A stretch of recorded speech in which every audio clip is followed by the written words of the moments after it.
সিদ্ধান্ত নিয়েছে কোনো টেন্ডার ছাড়া সরাসরি দুটি কোম্পানির কাছ থেকে বিএনপির আমলে ব্যবসা করতে কোনো অভিজ্ঞতা বা টেন্ডার লাগবে না, লাগবে শুধু প্ল্যান। জ্বালানি নিরাপত্তার জন্য সরকার 2 লাখ টন ডিজেল কেনার সিদ্ধান্ত নিয়েছে কোনো টেন্ডার ছাড়া সরাসরি দুটি কোম্পানির কাছ থেকে 2 লাখ টন ডিজেল কেনা হবে।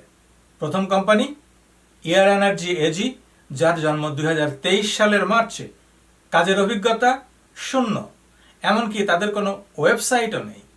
দ্বিতীয়টি K&R ইন্টারন্যাশনাল ট্রেডিং কোম্পানি, জন্ম 2025 সালের ফেব্রুয়ারিতে, অভিজ্ঞতা শূন্য, এদেরও কোনো ওয়েবসাইট নেই এবং কোনো ফাইন্যান্সিয়াল রিপোর্টও নেই।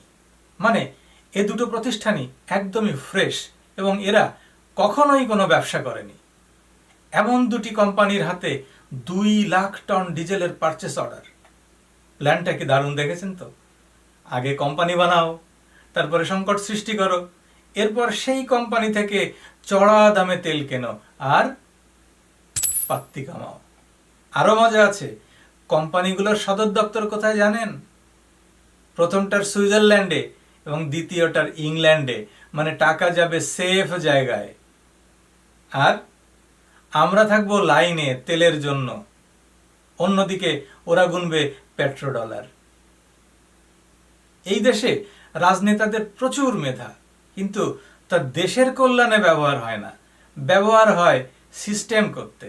আর আমরা সেই সিস্টেমের ভিকটিম। আপনি কি বলেন, তেলের কি আসলেই কোনো সংকট ছিল, নাকি এটা ছিল প্ল্যান? দেখছিলেন শরীফ অন ক্যামেরা। আমি আপনার হয়ে প্রশ্ন করি, ভয় পাই না। বিএনপির আমলে ব্যবসা করতে কোনো অভিজ্ঞতা বা টেন্ডার লাগবে না, লাগবে শুধু প্ল্যান। জ্বালানি নিরাপত্তার জন্য সরকার 2 লাখ টন ডিজেল কেনার সিদ্ধান্ত নিয়েছে কোনো টেন্ডার ছাড়া